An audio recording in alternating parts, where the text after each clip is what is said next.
Hi students, welcome back. तो हम पढ़ रहे थे टेंस और हमने जाना कि टेंस 3 प्रकार के होते हैं और सभी टेंस के 4 प्रकार होते हैं। हम बात कर रहे थे प्रेजेंट इंडेफिनिट की, तो आज हम जानेंगे प्रेजेंट इंडेफिनिट के सेंटेंस किस प्रकार से बनाए जाते हैं। तो देखते हैं, बात चल रही थी प्रेजेंट इंडेफिनिट की।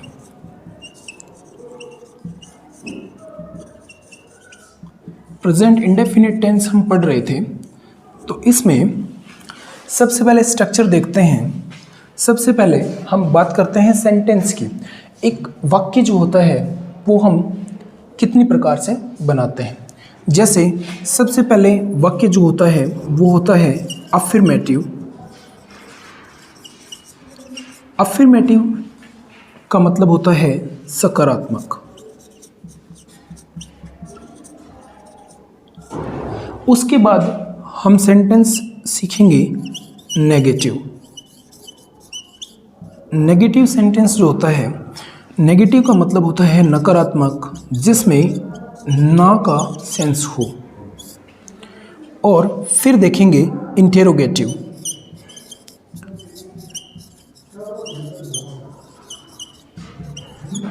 इंटेरोगेटिव का मतलब होता है प्रश्नवाचक। तो ये सेंटेंस हम देखेंगे और एक एक करके सभी सेंटेंस को बनाने की कोशिश करेंगे। तो सबसे पहले हम बात करते हैं अफर्मेटिव की। अब एक चीज़ और, जैसे अगर हम किसी भी टेंस में नेगेटिव और इंटेरोगेटिव सेंटेंस बना रहे हैं तो हमें ज़रूरत पड़ती है हेल्पिंग वर्ब की। हेल्पिंग वर्ब का मतलब होता है सहायक क्रिया। हेल्पिंग वर्ब ज़रूरी होती है वाक्य को नकारात्मक या प्रश्नवाचक बनाने के लिए। सहायक क्रिया। तो हेल्पिंग वर्ब हर टेंस में हम जानेंगे। और अब शुरुआत करते हैं अफर्मेटिव सेंटेंस से।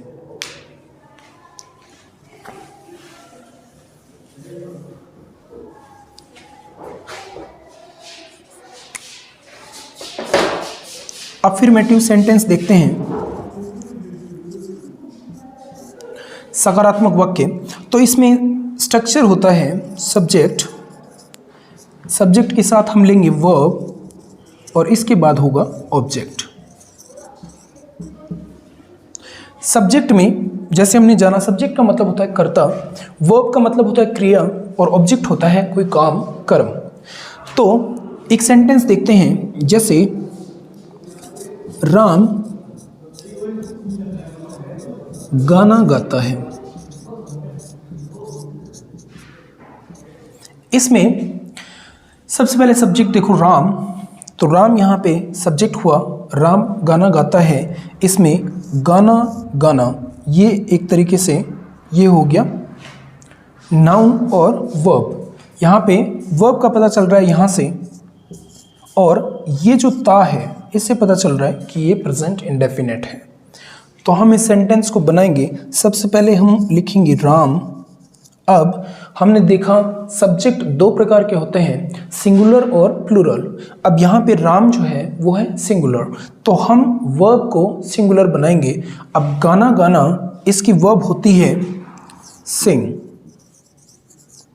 सिंग का मतलब होता है गाना गाना, तो सिंग में हम एस ऐड करेंगे तो ये हो जाएगी सिंगुलर, सिंग्स। तो राम सिंगुलर है तो इसके साथ यूज करेंगे हम सिंगुलर वर्ब, तो यहाँ पे आ जाएगा sings. Ram sings a song. ये बन गया Ram sings a song. Sentence बना Ram sings a song, Ram गाना गाता है। अब देखते हैं नेगेटिव सेंटेंस।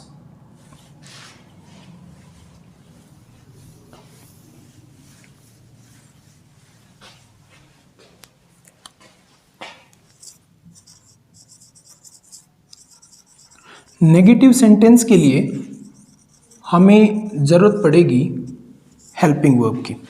तो सबसे पहले प्रेजेंट इंडेफिनिट की हेल्पिंग वर्ब देखते हैं। हेल्पिंग वर्ब जो है इसकी होती है डू और डज। डू होती है, डू मेन वर्ब भी होती है। मेन वर्ब से आप जान सकते हो कि ये प्लूरल है, और जब ये किसी प्लूरल सब्जेक्ट के लिए रखी जाए तो एज इट इज रहेगी। अगर बात सिंगुलर सब्जेक्ट की करें तो हम डज का यूज करेंगे। देख सकते हैं डू में ईएस लगने से ये सिंगुलर बन गई। अब डू रहेगी प्लूरल सब्जेक्ट के लिए, प्लूरल सब्जेक्ट के लिए, और डज रहेगी सिंगुलर सब्जेक्ट के लिए। सिंगुलर सब्जेक्ट के लिए।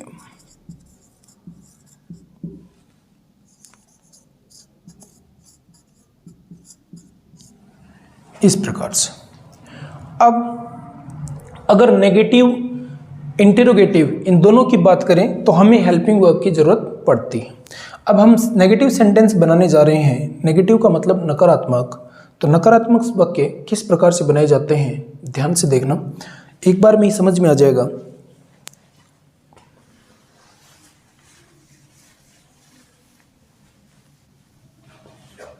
सबसे पहले हम यूज करेंगे सब्जेक्ट। सब्जेक्ट के बाद होगा हेल्पिंग वर्ब। हेल्पिंग वर्ब हमें पता है डू और डज होती है। इसके बाद रहेगा नॉट, और नॉट के बाद मेन वर्ब की फर्स्ट फॉर्म, और उसके बाद रहेगा ऑब्जेक्ट। तो ये स्ट्रक्चर होगा नेगेटिव सेंटेंस का। सब्जेक्ट, उसके बाद लेंगे सब्जेक्ट के अकॉर्डिंग हेल्पिंग वर्ब। अगर सब्जेक्ट सिंगुलर है तो वर्ब, हेल्पिंग वर्ब डज होगी यानी सिंगुलर, और उसमें मेन वर्ब जो होगी उस पर कोई असर नहीं होगा। मेन वर्ब अपनी मेन फॉर्म में ही आएगी।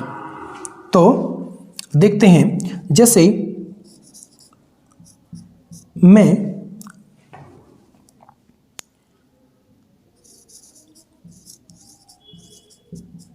अखबार नहीं पढ़ता हूं, ये जैसे सेंटेंस है तो इसमें हमने देखा सब्जेक्ट है मैं, और यहाँ पे बात चल रही है पढ़ने की। तो पढ़ने की क्रिया जो है उसको इंग्लिश में बोलेंगे रीड। तो ये हो जाएगा आई सब्जेक्ट हो गया। इसके बाद हेल्पिंग वर्ब, आई प्रेजेंट में प्लूरल होता है यानी बहुवचन, तो इसके साथ रहेगी डू हेल्पिंग वर्ब। डू के बाद यहाँ पे देख सकते हैं नॉट, तो डू नॉट हो जाएगा। डू नॉट के बाद वर्ब की फर्स्ट फॉर्म रीड, और फिर द न्यूज़पेपर।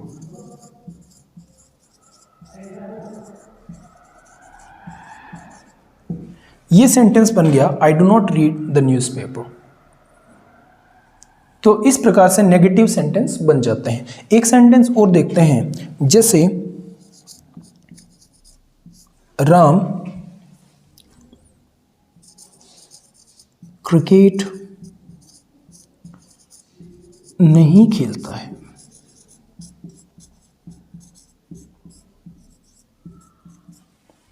राम क्रिकेट नहीं खेलता है, तो इसका बनेगा राम।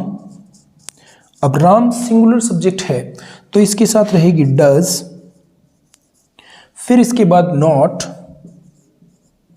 अब खेलना लास्ट में वर्ब पता चल रही है खेलना, तो खेलने का होगा प्ले। क्या चीज? क्रिकेट। तो राम डजंट प्ले क्रिकेट। तो इस प्रकार से नेगेटिव सेंटेंस बनते हैं।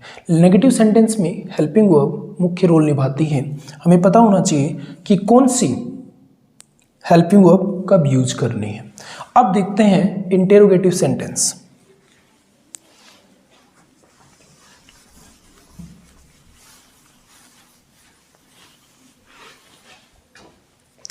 हम बात कर रहे थे प्रेजेंट इंडेफिनिट में।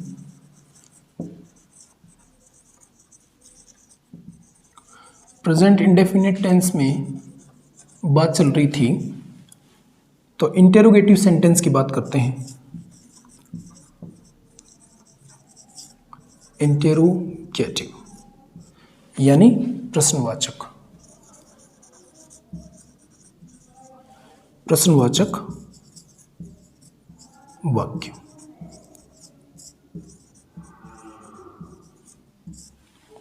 इंग्लिश में एक और, अगर आपको कोई एक वर्ड आ रहा है तो उस वर्ड से आप और वर्ड्स का पता कर सकते हैं।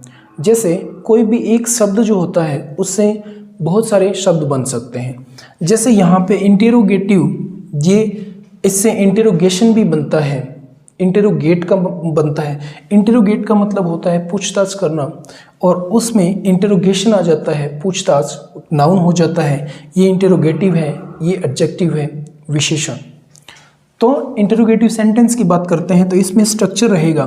सबसे पहले प्रश्न की बात करते हैं। देखो, क्वेश्चन दो तरीके से पूछे जाते हैं। एक क्वेश्चन होता है जिसमें आंसर के रूप में हाँ या ना होता है कि क्या आप इंग्लिश पढ़ते हो, तो इसमें हम जवाब देते हैं यस आई डू। या तुम इंग्लिश क्यों पढ़ते हो, तो इसमें क्यों जो आया है उसके लिए अलग तरीके से बनाया जाता है, उनको बोलते हैं WH क्वेश्चन। और सबसे पहले हम बात कर रहे हैं क्या से शुरू होने वाले प्रश्न। तो जब किसी वाक्य की शुरुआत में क्या हो तो वो वाक्य हम हेल्पिंग वर्ब से शुरू करेंगे। अब जैसे एक सेंटेंस है, क्या तुम गाना गाते हो,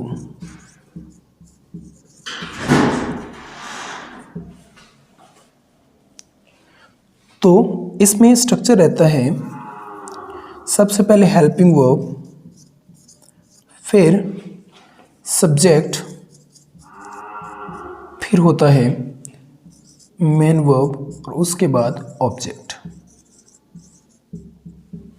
तो इसमें हो जाएगा डू, सब्जेक्ट है तुम का मतलब यू होता है प्लूरल सब्जेक्ट, और जब सब्जेक्ट प्लूरल हो तो हेल्पिंग वर्ब आएगी डू। तो इसमें हो जाएगा do you sing a song. यहां पे क्वेश्चन मार्क लग जाएगा। Do you sing a song, क्या तुम गाना गाते हो। अब बात करते हैं WH की। तो WH के लिए सबसे पहले होता है WH वर्ड, और उसके बाद हेल्पिंग वर्ब, उसके बाद सब्जेक्ट, उसके बाद मेन वर्ब, और फिर होता है ऑब्जेक्ट। तो WH वर्ड में जैसे एक सेंटेंस देखते हैं, तुम अंग्रेजी क्यों बोलते हो।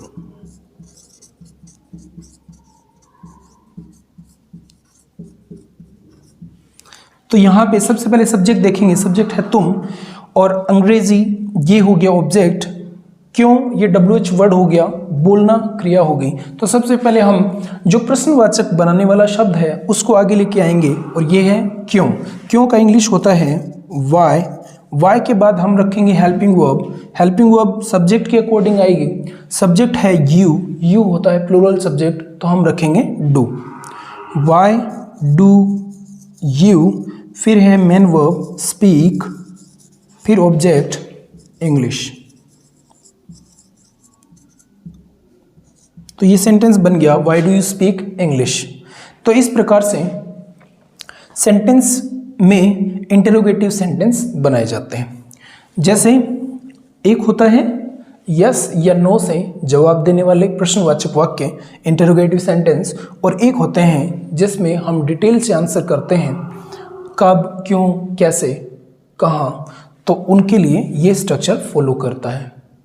अब जानते हैं WH से संबंधित कुछ वर्ड। जैसे वॉट का मतलब होता है क्या, वाई का मतलब होता है क्यों,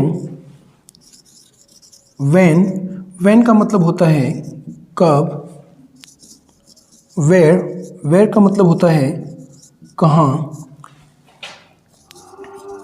हु का मतलब होता है कौन,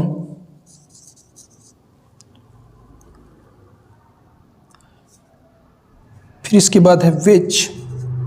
विच का मतलब होता है, विच का मतलब होता है कौन सा या कौन सी। फिर हाउ भी इसमें है, हाउ का मतलब होता है कैसे, ये भी एक प्रश्न बनाने वाला शब्द है। फिर हाउ मच, हाउ मच का मतलब होता है कितना। ये मच का यूज होता है अनकाउंटेबल नाउन के लिए या एब्स्ट्रैक्ट नाउन जो होता है उसके लिए, हाउ मच, जिसमें हम काउंट नहीं कर सकते, हाउ मच। एक होता है हाउ मैनी, जो होता है काउंटेबल नाउन के लिए, यानी ऐसी नाउन जिसको हम काउंट कर सकें, कितने। जैसे how many students are there in the class. तो हाउ मैनी के बाद हम नाउन भी ऐड करेंगे। तो इस प्रकार से हमने जाना कि प्रेजेंट इंडेफिनेट में कौन से वाक्य शामिल किए जाते हैं और किस प्रकार से अफर्मेटिव, नेगेटिव और इंटेरोगेटिव सेंटेंस बनाए जाते हैं। अगली वीडियो में हम जानेंगे प्रेजेंट कंटिन्यूअस के बारे में। इस प्रकार से हम टेंस को बेहद ही आसान तरीके से समझ पाएंगे। तो वीडियो लगातार देखते रहना और जल्द ही आपको कुछ चेंजेस अनुभव होंगे। Thank you.